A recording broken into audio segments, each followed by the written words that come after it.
My name is Alex, and I'm a Toyaholic.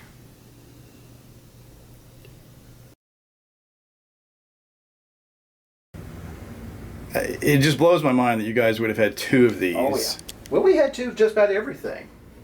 Now, there were some things that only I had that Sydney didn't want. But, yeah, those early years, if one got one, the other got the same thing. So we had two Falcons, we had two X-Wings, we had two Snow Speeders, we had Land Speeders. But as time progressed, Sydney lost interest. I kept going because, addiction being what it is. Yeah. Preaching to the choir. Oh, yeah. Well, this year's Transformers lineup was going to be a mix of Beast Wars and everything else. Before they came out, I saw the Leonard aliens. Like, okay, get these. Oh, I need the NECA. So I thought, well, the Transformers will still be there. I know it's coming out. I can get them anytime. Go ahead and get the NECA stuff now. Well, here I am, recovering from surgery. And I didn't enter a Walmart for about 6 weeks. And it's like, the longer I went without going looking through the toy section, it's like, this isn't so bad. I'm holding on to cash right now. And I get the surgeries, I'm recovered, I can go to Walmart, but at the same time, it's like, okay, if I buy just the Beast Wars recreations, it's like, okay, well, that'll cascade, and I'll be buying all of the stuff I was thinking of. That's about 300 plus. It's like, right now I'm on the wagon. And it's like, I kind of like being there because that's money that's not going out, and of course right now I do need it. I have my Lambert figure from Aliens, which I bought last week, but I'd already had that on pre-order for several months with Big Bad Toy Store. I was like, okay, it's here, I'll go ahead and get it, and it'll finish out the Nostromo. She's right there behind Ash. Mm-hmm. Okay. And so I've got her, but that's really it. I mean, I might get the Ripley in Spacesuit, but only because I'll be returning something else and using that money to get that.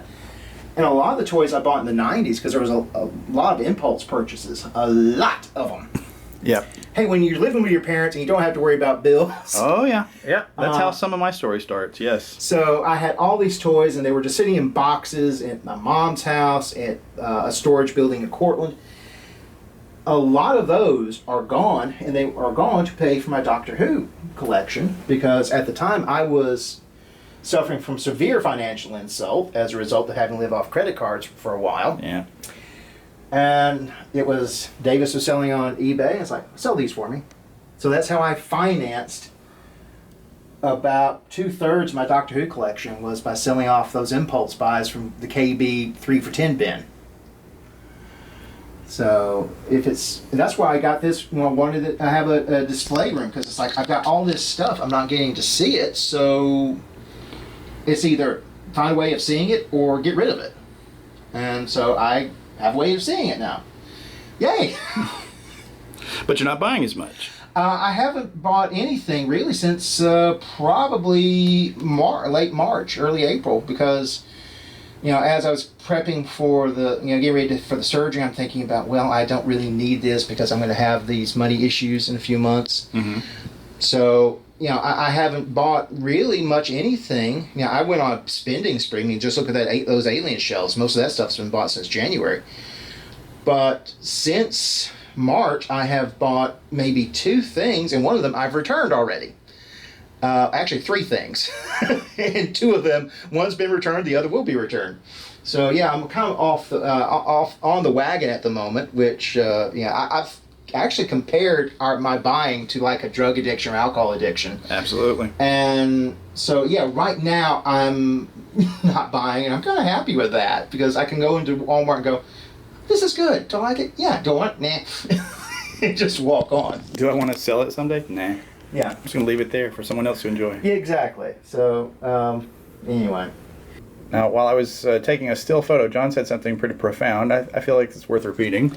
Well, I mean, I've been using the analogy of an addiction and going on the wagon. And there are people who really have chemical dependency. My uncle was an alcoholic, and so it's like, it's the best analogy I've got is to compare it to an addiction of some kind. But it's definitely an addiction. It's an addiction, but at the same time, it's not detrimental to my health. And there are people who really do suffer with that kind of thing. And Now, I hate to offend them by saying, well, I'm comparing my condition to yours.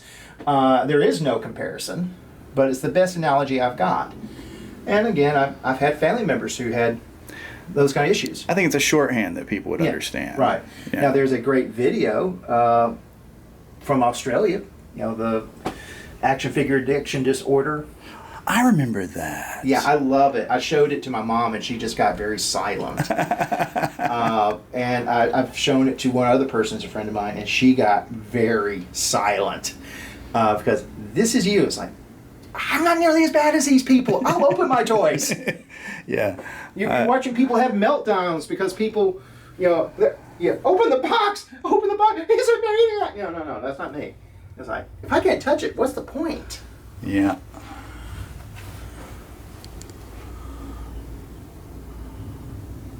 All right, well, I think we've done some good work here today. Right. For your therapy. Mm-hmm. Well, why do you think I put that sign over the door? Oh, yeah. Definitely.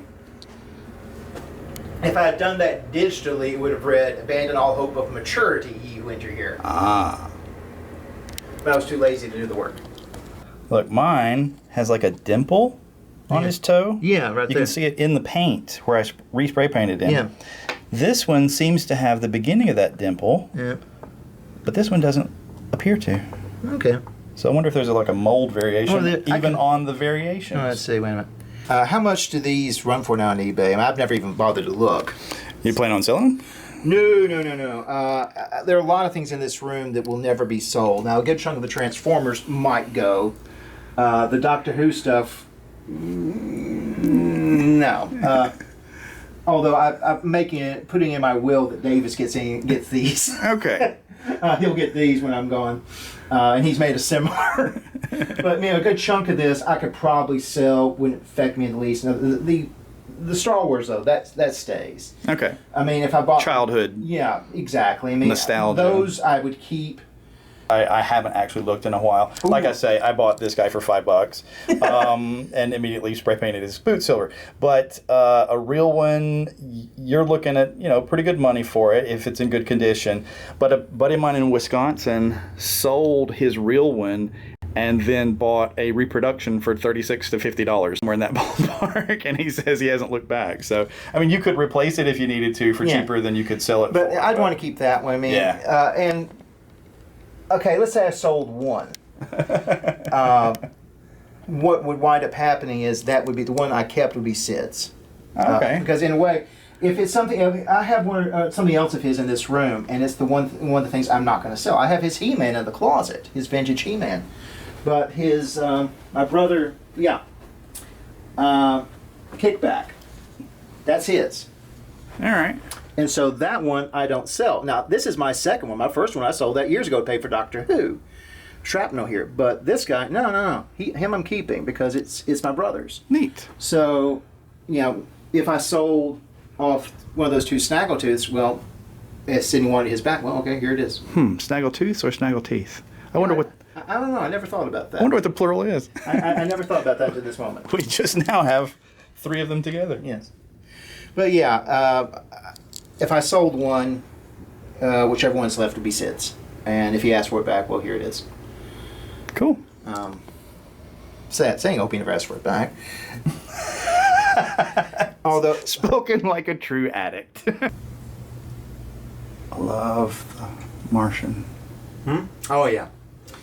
That was something that was damaged in the fire. Oh. Yeah, the neck popped apart, got warped out shape. Davis made this neck for me, and then I went and took it apart and repainted the whole thing. Oh, looks amazing. Now, it's funny how ingrained that is to me. It's like, okay, before you leave, help your friend put his toys away. So it's like, I took the pictures I want. I'm going to put these back on your shelf for you. I didn't get them back in the exact same spot when they started, but I know those are yours and this one's mine, so... hey, that one's mine! Just checking. Get the silver paint. It's just the way you close your hands so fast over the pen. Oh, man. Yeah, but I remember, like, as a kid, like, memorizing details between mine and my neighbors. I guess like you and your brother would do. So it's like, okay, this one has this defect, or this one has this little mark. That one's Craig's. This one's mine. Right, you know. yeah. So Do I have the first Han Solo down there? the first Han the Solo. the first. I don't remember seeing him. Okay. He might still be in the bucket then, just because of condition or being willing to stand. Now, my brother and I had different heads. Right. He had, I can't remember who had which, but one of us had the big head, one of us had the little head. Because what Mom did that first year Star Wars came out is that we got them as rewards for helping around the house. So she'd order like a pack from Sears, and it'd have 3 figures in it, and she'd dole them out. So we kind of got the first year that way. And so one of us, they were blind packed. You didn't know what you were getting till you opened it. So neat. Yeah. So we each had one of the Hans. I found one of your Hans that time that I was repairing your Falcon. Yeah. So you were like, oh yeah, we used to have him hide in the landing gear well from the bad guys. Mm-hmm. Well, it's an impressive Star Wars shelf in a very impressive collection room. Yeah. Marvel toilet paper. Wipe your ass with the Hulk. Yep, something like that. And actually it's printed with the newspaper strips from the 70s. The first day of the lockdown, there's no traffic out here. I'm in bed and I can hear people skateboarding.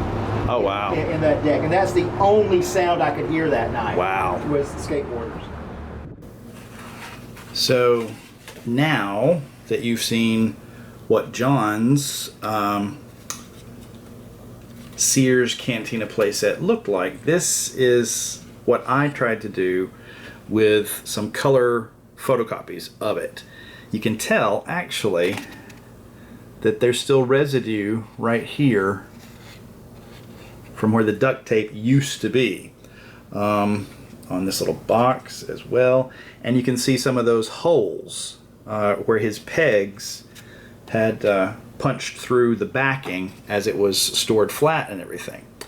But this was my crazy idea, sort of based on something that a guy named David West Reynolds had offered for sale, a Mos Eisley playset that was, just sort of folded, printed artwork.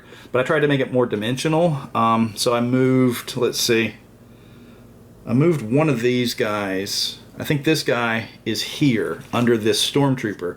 So I did duplicate copies of the print, and I cut this guy out and moved him to inside the door facing. I recessed the door facing so that it, looks kind of neat in there and everything. And I tried to make things that looked like they should pop forward, more dimensional. This one, the box, a second Stormtrooper with his pauldron colored orange that apparently has gotten wet and leaked down onto his shoulder bell. But anyway, so this was just sort of my, if I'm going to have a fake one, I'm going to make sure it's visually distinct from a real one. It's got cobwebs and stuff on it. So this was the one that I tried to make for myself from John's copy. So pretty neat. And then eventually, about 15 years ago, I just bought one. So that's mine now. That blue Snaggletooth would have come with. And this little walrus man here would have come with it too, come to think of it. Put him on his peg. I've only got like 6 pegs. Or 5 pegs. I need about a half dozen more. But I've got some other stuff that I might have a few extra pegs with them. So I'll just have to dig some things out and look at them. But yeah, that is the Sears Cantina that I didn't own back in the day. And it's probably for the best. You know what? This peg looks like it has silver paint all over it. I bet that came from the inside of his boot. And I bet I just did the same thing to this peg as well. Oh well. Whatever we study, we destroy. Yep, I just put silver paint on that peg as well. Oh well. That'll be easy enough to clean. Now, one more interesting thing about Blue Snaggletooth, because I mentioned that he was resculpted for Bosk. This is a magazine that I've been looking for and haven't been able to find yet, but digging out boxes of stuff, I found where I'd already color photocopied 2 pages from that magazine. Now this is an article about, what's his name? Stephen M. Hodges, that worked on the Kenner line. So these are his drawings for Walrus Man, Greedo, Hammerhead, and Snaggletooth, not yet known as Blue Snaggletooth, of course. And it talks about how his business card design from years before was what he used for the belt buckle on Snaggletooth. So I had been looking for online versions of that article, couldn't find them. Not sure where I've got the magazine stored, and lo and behold, here's a perfect color photocopy that I made for myself ages ago and tucked in with some of these other things that I've been looking for. So happy to have found that. I still don't know the issue number, but it's Tomart's Action Figure Digest. And then also what Stephen Hodges had done was, this was his original background design for the Kenner Action Display Stand that would hold the first 12 figures. This was one of the first, if not the first, mail-away offer that Kenner did. And I've got an interesting anecdote about that too. Maybe that's a story for another day. Thank you for watching.